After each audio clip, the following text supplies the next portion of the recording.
ಇಷ್ಟು ಚಾಲೆಂಜಸ್ ಜೊತೆಗೆ ಇನ್ನೊಂದು ದುರ್ದೈವ ಅಥವಾ ನಮ್ಮ ಸಮಸ್ಯೆನೋ ಗೊತ್ತಿಲ್ಲ, ಒಂದು ಸರಿಯಾದ ರೀತಿಯಲ್ಲಿ ಯುನಿಕೋಡ್ ಇಲ್ಲ ನಮ್ಮ ಕನ್ನಡಕ್ಕೆ. ಯಾವುದೋ ಆ್ಯಪ್ಗಳನ್ನ ಡೌನ್ಲೋಡ್ ಮಾಡ್ಕೋಬೇಕು, ಅದು ಒಂದು ಕಡೆ ವರ್ಕ್ ಆಗುತ್ತೆ, ಒಂದು ಕಡೆ ಆಗಲ್ಲ, ಮತ್ತೆ ಕನ್ವರ್ಷನ್ ಮಾಡು, ಇದು ಮಾಡು. ಈ ನಿಟ್ಟಿನ ಒಂದು ಬೇಸಿಕ್ಕಾಗಿ ಭಾಷೆಯನ್ನು ಸರಿಯಾಗಿ ಟೈಪ್ ಮಾಡೋದಕ್ಕೆ, ಕಂಪ್ಯೂಟರ್ ಭಾಷೆಯಾಗಿ ಪರಿವರ್ತಿಸೋದಕ್ಕೆ ಬೇಕಾಗಿರುವಂಥ ಬೇಸಿಕ್ ಇನ್ವೆಸ್ಟ್ಮೆಂಟನ್ನು ಕೂಡ ನಾವು ನಮ್ಮ ಸರ್ಕಾರಗಳು ಮಾಡೋದಕ್ಕೆ ಸಾಧ್ಯ ಆಗೋದಿಲ್ಲ ಅನ್ನೋದಾದರೆ ಇನ್ನೇನು ಮಾಡ್ತವೆ? ಅದನ್ನು ನಮಗೆ ಫಸ್ಟ್ ಮಾಡಿದ್ದು ವಿಂಡೋಸ್ ಅನಿಸುತ್ತೆ, ಮೈಕ್ರೋಸಾಫ್ಟಲ್ಲಿ ಈಗ ಒಂದು ಯೂನಿಕೋಡ್ ಇದೆ, ಅದು ಇನ್ಬಿಲ್ಟ್. ಆಮೇಲೆ ಈ ಫೋನಲ್ಲಿ ಟ್ರಾನ್ಸ್ಲಿಟ್ರೇಷನ್ ಇದೆ, ಅದು ಇದು ಬಂದಿದೆ ಅಂದರೆ ಬಿಡಿಯಾಗಿ ಬಂದಿದೆ. ಒಂದು ಕಡೆ ಕೆಲಸ ಮಾಡಿದರೆ ಇನ್ನೊಂದು ಕಡೆ ಮಾಡೋದಿಲ್ಲ. ಒಂದು ಸಾರ್ವತ್ರಿಕವಾಗಿ ನಾವು ಹೇಗೆ ಯಾವುದೇ ಸಿಸ್ಟಮನ್ನು ಓಪನ್ ಮಾಡಿದ್ರು ಇದು ವಿಂಡೋಸ್ ಇಂಗ್ಲೀಷ್ ಆಗಿರೋದಿಲ್ಲ, ಅಥವಾ ಇದು ನುಡಿ ಇಂಗ್ಲೀಷ್ ಆಗಿರೋದಿಲ್ಲ, ಅಥವಾ ಇದು ಯಾವುದು ಆ್ಯಪಲ್ ಇಂಗ್ಲೀಷ್ ಆಗಿರೋದಿಲ್ಲ. ಅದು ಇಂಗ್ಲೀಷೇ ಆಗಿರುತ್ತೆ.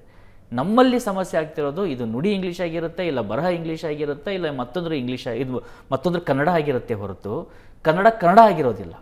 ಅದೇ ನುಡಿ ಇದೆ ಅಥವಾ ಶ್ರೀಲಿಪಿ ಇದೆ, ಪ್ರಕಾಶಕ್ಕಿದೆ, ಈಗ 4-5 ಇದೆ. ಆ ರೀತಿಯ ಕನ್ನಡಗಳಿದೆ ಹೊರತು ಕನ್ನಡ ಆಗಿಲ್ಲ. ಅಂದರೆ ಸಾರ್ವತ್ರಿಕವಾಗಿ ಸಿಗುವ ರೀತಿಯಾದಂಥ ಸರ್ವರು ಸುಲಭವಾಗಿ ಬಳಸಬಹುದಾದಂಥ ಒಂದು ಯೂನಿಕೋಡ್ ಇಲ್ಲ.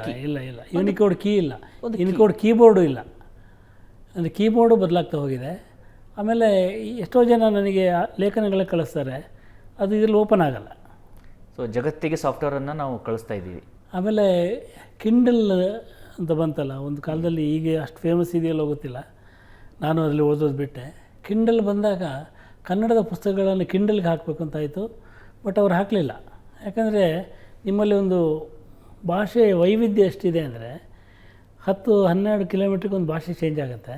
ಆ ಭಾಷೆಯ ಪದಕೋಶ ಇಲ್ಲ ನಿಮ್ಮಲ್ಲಿ ಅಂತ. ಅಂದರೆ ಕಿಂಡಲಲ್ಲಿ ಒನ್ ಆಫ್ ದಿ ಫೀಚರ್ ಅಂದರೆ ಅಲ್ಲಿ ಒಂದು ಪದ ಒತ್ತಿದಾಗ ಅರ್ಥ ಬರ್ತಾಯಿತ್ತು. ಅರ್ಥ ಬರಬೇಕಿದ್ರೆ ಎಲ್ಲೋ ಬ್ಯಾಕ್ಗ್ರೌಂಡಲ್ಲಿ ಆ ಫುಲ್ ಒಂದು ಅರ್ಥಕೋಶ ಇರಬೇಕಲ್ಲ, ಅದನ್ನು ನಮ್ಮಲ್ಲಿ ತಯಾರೇ ಮಾಡಲಿಲ್ಲ. ಹೀಗೆ ತೇಜಸ್ವಿ ಹೇಳ್ತಾಯಿದ್ರು, ನಾನು ಇಲ್ಲೊಂದು ಕಲೆ ಟೈಪ್ ಮಾಡ್ತೀನಿ ಮಾರಾಯ, ಅದನ್ನು ಪ್ರಕಾಶಕರ ಅವನು ಪುನಃ ಟೈಪ್ ಮಾಡ್ತಾನೆ, ಅಲ್ಲಿಂದ ಅದನ್ನು ಪ್ರೂಫ್ ರೀಡರ್ ತೊಗೊಂಡೋದ್ರೆ ಅವನು ಪುನಃ ಅದನ್ನು ಡೌನ್ಲೋಡ್ ಮಾಡಿ ಮತ್ತೆ ಮಾಡಬೇಕು. ಹೀಗೆ ಅದು 3-4 ಕೀಬೋರ್ಡ್ ಬಳಕೆ ಆಗುತ್ತೆ.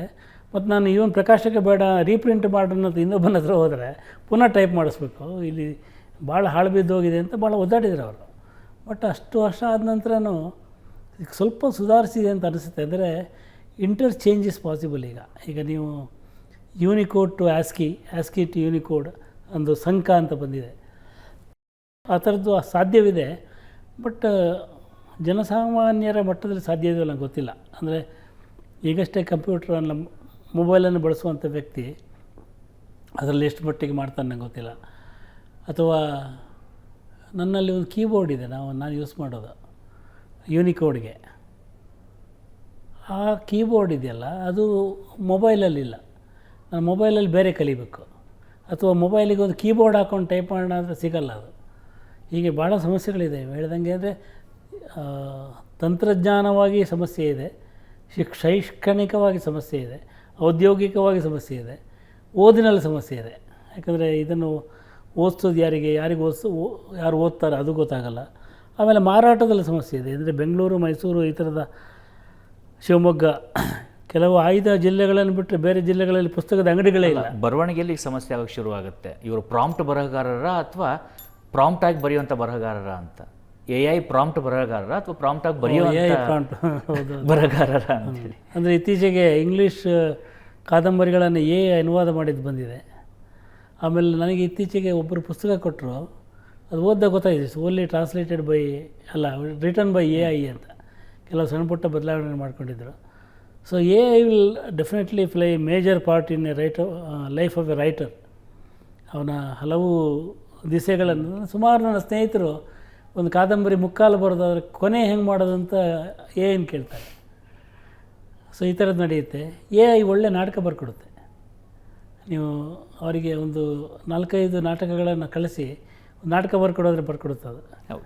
ಸೊ ಈ ಥರದ ನೀವೇ ನಂಗೆ ಒಂದು ಸಲ ಹೇಳಿದಿರಿ AI ಏನೇನು ಅನುಕೂಲಗಳಿದೆ ಅಂತ. ಆಮೇಲೆ ಎಷ್ಟೋ ಸಿನಿಮಾ ರಿವ್ಯೂಗಳು AI ಬರೆದಿದ್ದಾಗಿರುತ್ತೆ, ಆನ್ಲೈನಲ್ಲಿ ಬರೋದು. ಸೊ ಈ ಥರದನ್ನು ಗಮನಿಸಿದ್ದೀನಿ.